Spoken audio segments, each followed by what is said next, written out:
Police પર હુમલો કરનાર મુખ્ય આરોપી તથા તેને આશરો આપનાર ઈસમોને રાજસ્થાન ખાતેથી પકડી પાડતી ક્રાઇમ બ્રાન્ચ જૂનાગઢ પોલીસ પર હુમલો કરનાર મુખ્ય આરોપી લખન મેરુભાઈ ચાવડા પોતાની ધરપકડ ટાળવા ફરાર હોય, જે દરમિયાન ખાનગી રાહે ક્રાઇમ બ્રાન્ચ પોલીસને હકીકત મળેલ કે આરોપી લખન મેરુભાઈ ચાવડાને સુનિલ લાખા ભારાઈ, અલી ઉર્ફે બબલુ રફીકભાઈ મકરાણી અને જયેશ ઉર્ફે ઇલુ અશોકભાઈ ગાંગડિયા આ ત્રણેય જૂનાગઢવાળાઓએ આશરો આપેલ છે.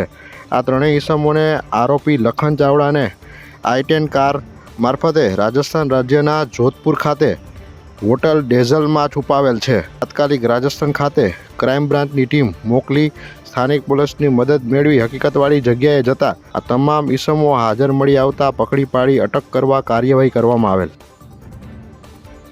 જૂનાગઢમાં વર્ષોથી પડદા માટે જાણીતું એક જ સ્થળ જ્યાં તમને જોવા મળશે પડદાની વિશાળ રેન્જ સાથે નવા ફર્નિચર અને સોફા ઇન્ટેરિયર ડિઝાઇન મુજબ બનાવવા માટે એક મુલાકાત અવશ્ય લ્યો.